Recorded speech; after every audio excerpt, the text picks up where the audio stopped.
পিলখানা হত্যাকাণ্ডের দীর্ঘ ১৬ বছর পর লোমহর্ষক সেই ঘটনা সামনে এলো স্বাধীন তদন্ত কমিশনের মাধ্যমে। তো উনি আমাকে বললেন যে স্যার এখানে মন্ত্রী মহোদয় আছেন। আমি মন্ত্রী মহোদয়কে কল করলাম। এই জঘন্যতম হত্যাকাণ্ডগুলো হলো, এই লোকটা তো প্রথমে ফাঁসি দেওয়া উচিত ছিল, আদেশ পালন করেন নাই, ওনার জন্য এত অফিসার মারা গেছে। আমি আস্তে করে ওই টয়লেটটা খুললাম, টয়লেট খুলে ভেতরে ঢুকে দেখি টয়লেটের মধ্যে ডিএনএ তড়িৎ লুকায় আছে। পালানোর সব রাস্তা বন্ধ। এবার সোহেল তাজের যে বক্তব্যের কারণে সবাই ফেসে গেছে। হ্যাঁ, পালানোর আর কোনো সুযোগ নেই। পাপ কখনো বাপকে ছাড়ে না। দীর্ঘ 16 বছর পরে এবার কিন্তু নতুন করে সামনে আসছে পিলখানা হত্যাকাণ্ডের যে ইস্যুটা আছে। দেখেন, সোহেল তাজ সরাসরি ডিরেক্ট সবার নাম কিন্তু বলে দিছে এবং সবাইকে ফাঁসি দিছে। যারা এই ভিডিওটি এর আগে দেখেন না, লাইভ এসে সোহেল তাজ যে বক্তব্যটা দিয়েছে, যারা এখনো দেখেন নাই তাদের জন্য আজকের এই ভিডিওটি। যারা আমার চ্যানেলে নতুন ভিডিও পেতে চ্যানেলটি সাবস্ক্রাইব করে পাশে থাকবেন এবং একটি লাইক দিয়ে রাখবেন। চলুন আমরা তখন সময় ওই পিলখানায় উপস্থিত ছিলেন লেফট কর্নেল কামরুজ্জামান, তার বক্তব্যটি শুনবো, তারপরে সে কি দেখেছিলেন এবং তার জবানবন্দি শোনার পরে আমরা দেখবো সোহেল তাজের বক্তব্য। চলুন আমরা কামরুজ্জামান স্যারের বক্তব্যটি শুনে আসি। ও ঢুকেই বলে শালা তো মরে নাই বলে আমার বুকের মধ্যে ওর যে হাতে যে অস্ত্রটা ছিল সেই অস্ত্র ধরলো, কিন্তু কেন যে ট্রিগার টিপি নাই আমি কিন্তু এখন পর্যন্ত জানি না। ট্রিগার আমার বুকের মধ্যে একদম ব্যারেল ধরে সে কেন ট্রিগার টিপে নাই আমি কিন্তু আজ পর্যন্ত এটা বের করতে পারি নাই। আমি যখন দেখলাম কয়েক সেকেন্ড ও গুলি করে নাই, আমি তখন ব্যারেলটাকে এইভাবে ধরে আস্তে করে উপরে তুলে আমি উঠে, ওইটা শর্টকাট ছিল, ওকে আমি এমনভাবে জাপটে ধরে ওই দরজার বাইরে বের করে ফেললাম। তো বের করে আমি ভাবলাম যে আমাকে তো মেরেই ফেলবে, তো অন্তত একটাকে নিয়ে মরি। তো আমি আমার যতটুকু শক্তি আছে শরীরে ওকে চেপে ধরলাম যে ওকে চেপেই মেরে ফেলবো। এর মধ্যে ওর শ্বাসকষ্ট হচ্ছিল সৈনিকটার, যেহেতু আমি আমার সব শক্তি দিয়ে ওকে ধরছি। ও তখন বললো যে আমাকে ছেড়ে দেন, আপনাকে মারবো না। এই প্রথম বললো যে আপনাকে মারবো না, আপনি আমাকে ছেড়ে দেন। আমি কিন্তু ওর কথা শুনতেছি না, আমি যত পাচ্ছি ওকে আরো চাপ দিচ্ছি যেন মারা যায়, কিন্তু ওর পিছনে আরো 2 জন সৈনিক ছিল। ওরা তখন বললো যে এই ছেড়ে দেন, আরো তোকে গুলি করতেছে। তো আমি দেখলাম যে ও তো ইচ্ছা করলে 2 পাশে এসে আমাকে গুলি করলে তো আমি মারাই যাব। তো তখন আই লুজেন মাই হ্যান্ড, আমি হাতটা ছেড়ে দিলাম। তখন ওই যাকে ধরেছিলাম সে আমাকে বললো যে স্যার আপনাকে মারবো না, আপনাকে কোটাঘাটে নিয়ে যাবো, বেরোয় আসেন বলে আমাকে হাত উপরে তুলে আমি যে দিক দিয়ে ঢুকেছিলাম সেদিক দিয়ে টয়লেট থেকে বের করলো। বেরোয় আমি প্রথমেই ডান দিকে তাকালাম, কারণ আমি জানতাম যে দিদিকে ওই জায়গায় দিদির লাশটা পড়েছিল, যখন ওনাকে মারে ওখানে পড়েছিল। আমি তাকায় দেখলাম দিদির ডেড বডি ওখানেই পড়ে আছে। বাঁয়ে তাকায় দেখলাম যে আমার কয়েকজন পরিচিত ডেড বডি আমার সামনে একদম, আমি যেখানে দাঁড়াইছি তার নিচেই পড়ে আছে। ওখানে এরশাদ স্যারের ডেড বডি ছিল, মুশিয়রের ডেড বডি ছিল, আরো আমি যাদের ছিলি সব ওখানে পড়ে রয়েছে।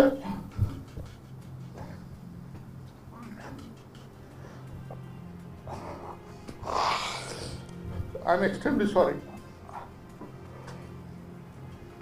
তখন ওই ভেতরে যারা সৈনিক ছিল ওরা চিল্লাই উঠলো যে এই এখনো মরে নাই কেন, এখানে মার। যে আমরা পারলো এসে মারার চেষ্টা করলো, কিন্তু ওরা বারবার বলছিল একে মারবো না, একে কোটাঘাটে নিয়ে যাবো। কেন বলতেছিল আমি কিছুই জানি না। তখন আমাকে এই দিক দিয়ে না বের করে পিছন দিয়ে ওই স্টেজের দিকে আবার নিয়ে গেল। তো স্টেজের দিকে যে দেখলাম দূরে অনেক ডেড বডি পড়ে আছে, সবগুলো মুখ থুবড়ে পড়ে আছে বলে আমি চিনতে পারলাম না এরা কারা। বিডিআর বিদ্রোহ বা এই হত্যাযজ্ঞ শুরু হয় 25শে ফেব্রুয়ারি 2009 এবং 26শে ফেব্রুয়ারি 2009। আমি ফেব্রুয়ারি মাসের 18 তারিখে বাংলাদেশ ত্যাগ করি। আমি আমেরিকা গিয়েছিলাম এবং আমি প্রায় 2-3 সপ্তাহ ছুটি নিয়ে গিয়েছিলাম। ফেব্রুয়ারি মাসের 25 তারিখ আমার মনে আছে, তখন আমেরিকাতে রাত 10টা 15, আমেরিকার রাত 10টা মানে বাংলাদেশে সকাল 9টা, সোয়া 9টা। তখন টাইম ডিফারেন্স ছিল 11 ঘন্টা। আমার একজন আত্মীয় পিলখানার ঠিক পাশেই তার অফিস, সেই আত্মীয় আমাকে ফোন করে বলছেন যে সোহেল এখানে তো অনেক গোলাগুলি হচ্ছে। তা আমি বললাম কোথায়? বলে পিলখানার ভিতর। 9:45টার দিকে ফোন করলাম আইজি সাহেবকে, অনেকক্ষণ চেষ্টা করে আমি আইজি সাহেবকে পেলাম। আমি আইজি সাহেবকে জিজ্ঞেস করলাম যে আইজি সাহেব কি হচ্ছে? তো আইজি সাহেব বললেন যে বিডিআরে পিলখানাতে গোলাগুলি হচ্ছে। তা আমি বললাম গোলাগুলি মানে কি কি সিচুয়েশনটা কি? বলে এখানে অনেক গোলাগুলি হচ্ছে। তা আমি বললাম যে গোলাগুলি হচ্ছে, আপনারা কি পদক্ষেপ নিয়েছেন? উনি বললেন স্যার আমরা এখানে আছি। আমি বললাম আছি মানে কি? আপনাদের যেটা করতে হবে, আমার যে যতটুকু জ্ঞান ছিল, because in a crisis situation like this যেটা প্রথম করতে হয় সেই পুরা এরিয়াটাকে সারাউন্ড করতে হয়, ঘেরাও করতে হয়, ঠিক আছে?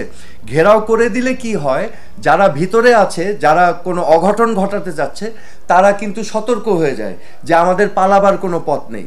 তো আমি বললাম যে আপনি ইমিডিয়েটলি পুলিশ ফোর্স যা আছে সবাইকে নিয়ে আসেন, র্যাব আনেন ইমিডিয়েটলি, সোয়াট টিম আনেন, কারণ আমাদের সোয়াট টিমও আছে, প্রয়োজনে আনসার বাহিনীকেও আনেন, এনে পুরা এরিয়াটা ঘেরাও দেন।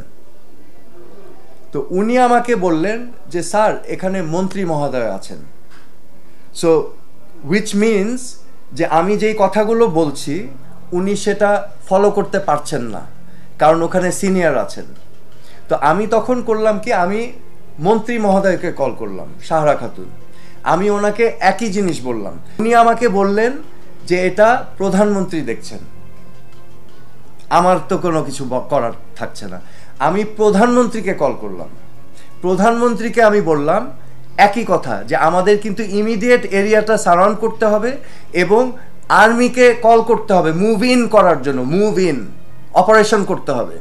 উনি আমাকে বললেন, এখন উনি হয়তো সিচুয়েশন দেখছেন, উনি কি কারণে বললেন, উনি আমাকে বেসিক্যালি বললেন আমেরিকায় বসে বেশি বোঝার দরকার নাই, আমি এটাকে হ্যান্ডেল করছি। তো এখন প্রাইম মিনিস্টার যখন আমাকে বলেছেন, এখানে তো আমার আর করার কিছু থাকে না স্বাভাবিকভাবে, হ্যাঁ।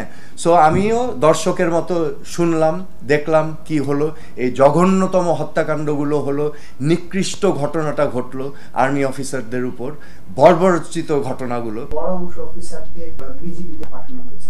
মন্ত্রী হিসেবে তখন আপনার কাছে অ্যাবনরমাল মনে হয়েছে? আমার পদত্যাগের এটাও একটা কারণ ছিল। আমাদের মন্ত্রণালয়ের কিছু কিছু বিষয় অটো হয়ে যেত। আমার কাছে যেটা আমি ফিল করেছি যে এখানে মুখ্য সচিব যিনি ছিলেন উনি প্রত্যেকটা মন্ত্রণালয়ের সচিব দিয়ে কাজ করিয়ে নিতেন এবং মন্ত্রীরা ছিল জাস্ট রাবার স্ট্যাম্প। বোঝাতে পারছি বিষয়টা? সো আমি আবার এমন ছিলাম, আমি ফাইলগুলো দেখতাম, পড়তাম, পড়ে তারপর করার চেষ্টা করতাম, কিন্তু এক পর্যায়ে যখন দেখলাম যে এগুলো আমার কন্ট্রোলের বাইরে এবং অনেক কিছু অটো হয়ে যাচ্ছে, এটা আমাকে হতাশ করেছিল। এটাও কিন্তু একটা কারণ আমার পদত্যাগের। ওই যে বললাম প্রতিবাদ করেছিলাম। আমি যখন ফিরে আসলাম, আমার কাছে এটা খুব আমার কাছে জিনিসটা খুব অড লেগেছে যে তদন্ত কমিটি কোঅর্ডিনেট করার জন্য একটা কোঅর্ডিনেশন কমিটি করা হলো, ওইটার হেড করা হলো কমার্স মিনিস্টার কর্নেল ফারুক খানকে। এবং আপনি বিশ্বাস করবেন না, এই বিডিআর সম্পর্কিত সকল ফাইল সব কিছু আমাদের নিয়ন্ত্রণের বাইরে চলে গেল। আমরা কিছুই দেখলাম না কিভাবে কি কাজ হচ্ছে। আইজি সাহেব, আমি জানি না মন্ত্রী মহোদয়ের কথা, আইজি সাহেবের কথা, বাট আমাদের কোনো কন্ট্রোলে ছিল না। এবং যা কাগজপত্র, সাক্ষী নেওয়া সব কিছু এই কোঅর্ডিনেটর টিম করছিল। তো আমি যতটুকু দেখেছি যে বিডিআর সম্পর্কিত যা যা বিষয়বস্তু, ইনভেস্টিগেশনের তথ্য সামগ্রী সব কিছু যা যা স্বরাষ্ট্র মন্ত্রণালয়ে ছিল সেগুলো অটো চলে গেছে, কোঅর্ডিনেটর করেছে সেগুলো। আমরা এই বিষয়ে আমাদেরকে ওয়াকেফাল করা হয়নি, আমাদের কোনো ইনভলভমেন্ট রাখা হয়নি। আপনার কি কখনো মনে হচ্ছে হত্যাকাণ্ডের নির্দেশিত ইন্ধন ছিল? আমি এই বিষয়টা নিয়ে পরবর্তীতে as the years went on, আমি চিন্তা করি এভাবে, বেনিফিশিয়ারিকে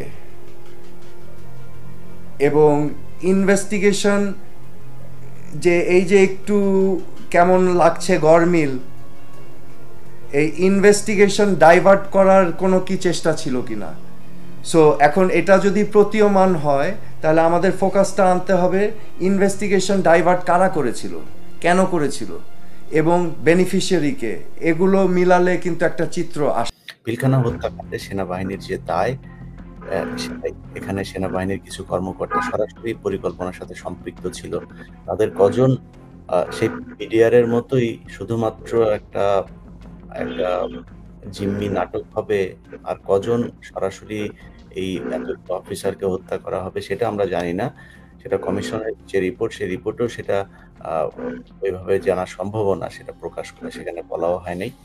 তো প্রিয় দর্শক, অসংখ্য অসংখ্য ধন্যবাদ আপনাদের সবাইকে সম্পূর্ণ ভিডিওটি দেখার জন্য। লেফট কর্নার কামরুজ্জামান স্যারের বক্তব্য এবং সোহেল তাজের বক্তব্য শোনার পর আমরা যেটা বুঝতে পারলাম যে আসলে কত নৃশংসভাবে ওখানে কিন্তু এই কর্মকাণ্ডটা চালানো হয়েছিল এবং এখানে কিভাবে পরিকল্পনা করা হয়েছে, কিভাবে কি করা হয়েছে, এ টু জেড টুকটাক সম্পূর্ণ বিষয় কিন্তু এখানে আমরা ধারণা পাইছি এই ভিডিওটা দেখার পরে।